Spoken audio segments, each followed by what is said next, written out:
आज हम लोग कैलेंडर के बारे में सीखेंगे। आप अपने घरों में देखे होंगे कैलेंडर लटका रहता है या रखे रहते हैं, तो उसमें आप देखते हैं दिन तारीख ये सब उससे पता लगाते हैं, या अपने मोबाइल में भी आप कैलेंडर पाते हैं, पूरा दिन और ये सब देखते रहते हैं। तो उसी के बारे में आज हम लोग सीखेंगे।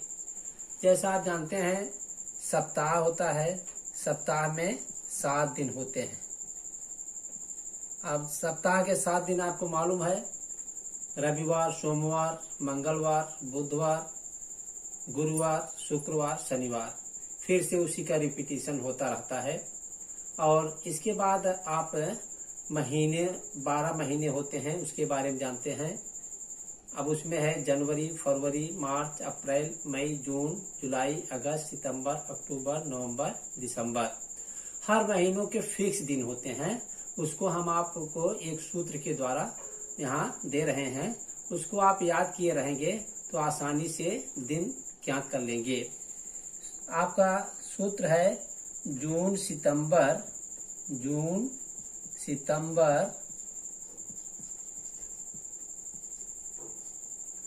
और नवंबर, अप्रैल में होते दिन 30, अप्रैल में होते दिन 30, केवल छोड़ फरवरी बाकी,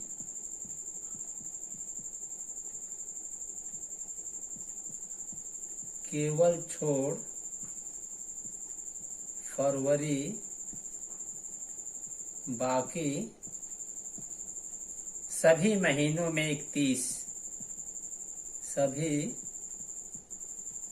महीनों में 31। इससे आप देख रहे हैं सब महीनों का तो दिन स्पष्ट है, क्लियर है, लेकिन आपका फरवरी में स्पष्ट नहीं दिया गया है। फरवरी 28 या 29 दिन की होती है। फरवरी में 28 या 29 दिन होते हैं, 28 या 29 दिन। इसी अनिश्चितता के कारण फरवरी ने साल को 2 भागों में बांट दिया है। एक को साधारण वर्ष कहा गया है और दूसरे को लीप वर्ष। एक फरवरी के कारण ही या एक साधारण वर्ष हो गया है, साधारण वर्ष, और दूसरा जो है लीप वर्ष हुआ है, लीप वर्ष। साधारण वर्ष में जो है वह 52 सप्ताह, 52 गुणे 7 धन 1 बराबर 7 दूनी 14, 7 पच्चे 35, 1 36, 364 धन 1 बराबर 365 दिन होता है। लीप वर्ष में 52 सप्ताह, 52 गुणे 7 धन 2 बराबर 364 धन 2 बराबर 366 दिन होता है। इस तरीके से साधारण वर्ष और लीप वर्ष में पूरा साल मतलब बांट दिया गया है। कोई साल साधारण वर्ष का होता है, कोई लीप वर्ष का। अब आप ऐसे यह मालूम करेंगे कि कौन सा साधारण वर्ष है और कौन सा लीप वर्ष है। इसका हम आपको एक बहुत सरल तरीका बता रहे हैं। जो सन रहे उसी में आप 4 से भाग दीजिए। अगर शेष बचता है तो साधारण वर्ष होता है, अगर शेष नहीं बचता है तो लीप वर्ष होता है। जैसे 1919, अब इसमें जो है आप 4 से भाग देंगे, तो आप 4 से भाग देने पर 4 चौक 16, 9 में से 6 निकल गया, 3 आया, 1, 4 सत्ते 28, 28, 11 में से 8 गए 3, 9 आया, 4 9 आई 36, 36, और इसमें से 9 में से 6 निकल गया तो 3 आया। अब यहाँ शेष 3 है। अब इसमें ये शेष 3 बचता है। इसका मतलब है ये जो है कौन सा वर्ष हुआ है आपका? साधारण वर्ष हुआ, साधारण वर्ष।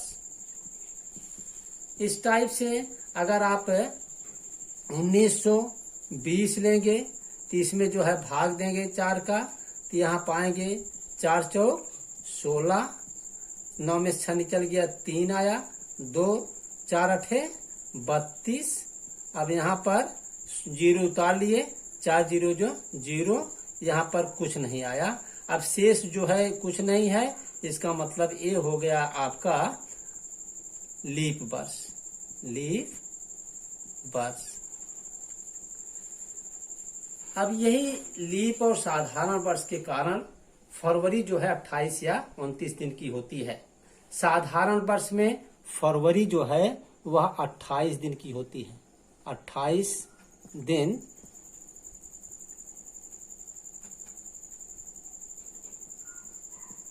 फरवरी का होता है। और इसमें लीप वर्ष में फरवरी 29 दिन की होती है।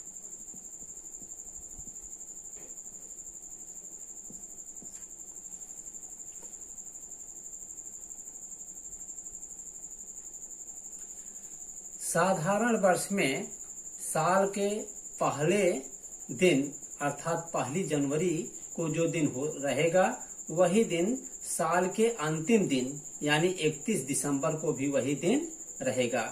साधारण वर्ष में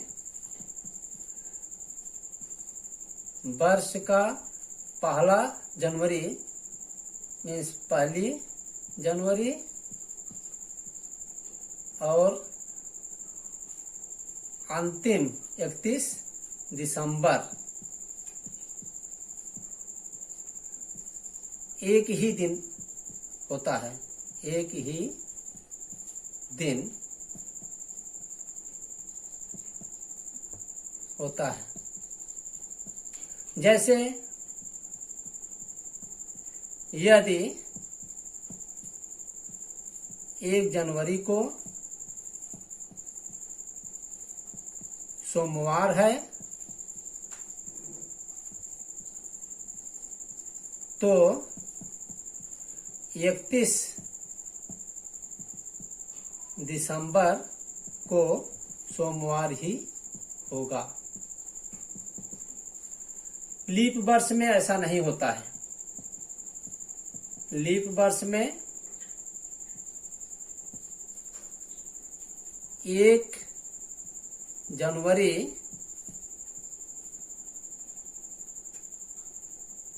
को यदि मंगलवार है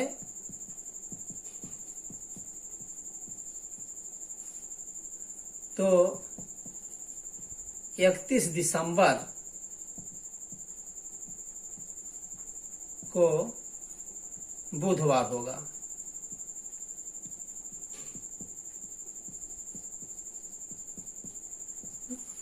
इसी नियम से हमेशा ये चलता रहता है।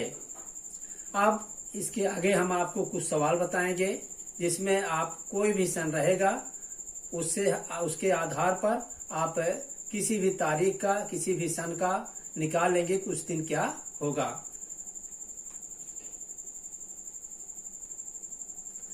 अब आपका सवाल है वर्ष 2003 का प्रथम दिन बुधवार था, वर्ष 2005 का अंतिम दिन कौन सा रहा होगा। अब इसको आप पहले निकालिए 2003 का प्रथम दिन। अब इसमें आपका प्रथम दिन बराबर है बुधवार। आपको बताया गया है कि ये 2003 है, साधारण वर्ष होगा क्योंकि 4 से ये कटेगा नहीं, तो इसका अंतिम दिन वही होगा, अंतिम दिन भी बुधवार ही होगा। अब 2003 के बाद आपका 2004 आएगा। 2004 का अब जब ये इसका अंतिम दिन बुधवार हुआ तो 2004 की शुरुआत होगी। इसका प्रथम दिन जो होगा, प्रथम दिन बुधवार के बाद क्या होगा, गुरुवार। ये गुरुवार से शुरू होगा। अब ये चूंकि 4 से कट जा रहा है, 4 से 20 और 0 4 के 4, तो इसके लिए लीप ईयर हुआ। तो यहाँ पर इसका अंतिम दिन जो है उसके एक दिन बाद वाला होगा। अंतिम दिन बराबर गुरुवार के बाद क्या होगा, शुक्रवार। अब आपका 2005 का पूछा जा रहा है, तो 2005 का अंतिम दिन, प्रथम दिन जो होगा, प्रथम दिन ये जो होगा शनिवार होगा, क्योंकि शुक्रवार के बाद शनिवार आएगा। और इसका अंतिम दिन जो होगा, अंतिम दिन ये शनिवार ही होगा, क्योंकि ये 2005 जो है यह 4 से कटेगा नहीं, ये साधारण वर्ष में जाएगा और इसका दिन वही रहेगा। अंतिम दिन इसका शनिवार ही होगा। तो आपका आंसर जो आ गया, आंसर बराबर शनिवार। इस टाइप से आप देख रहे हैं, अगर लीप ईयर, साधारण वर्ष, लीप वर्ष, इन सब के बारे में आप जानेंगे तो आसानी से किसी भी सन का आंसर आप आसानी से निकाल लेंगे। किसी भी सन का, किसी भी दिन का, इस टाइप से आपको कोई प्रॉब्लम नहीं होगा। आपका अगला सवाल है, यदि 5/10/2018 को सोमवार है तो 69 दिनों के बाद कौन सा दिन होगा? ये सवाल बहुत ही आसान तरीके से आप हल कर सकते हैं। जैसे इसमें 69 लीजिए, 69 में आप 7 का भाग दे दीजिए, 69 भागे 7। अब इसमें आएगा आपका 7 9 63, 63 है, 9 में से 3 निकल गया तो आपका 6 बचा। अब यही 6 जो है उस दिन का आधार बनता है। तो यहाँ लिखिए, अब आपका 5/10/2018 को सोमवार है, तो यहाँ लिखिए 69 दिनों के बाद का दिन। अब इसमें हम पाएंगे पहला दिन क्या है, आपका सोमवार है, सोमवार प्लस या सोमवार के बाद 6 दिन के बाद का दिन। अब सोमवार जोड़िए, सोमवार के बाद 6 दिन के बाद का कौन सा दिन पड़ता है वो जोड़िए। सोमवार के बाद आपका पड़ेगा मंगलवार, बुधवार, गुरुवार, शुक्रवार, शनिवार, रविवार, इसके बाद सोमवार। 6वें दिन के बाद आपका सोमवार पड़ता है, तो यह दिन आपका हो जाएगा सोमवार। यही आपका आंसर हो गया। इस टाइप से आप देख रहे हैं कितने सरल तरीके से आप इसको निकाल लिए हैं।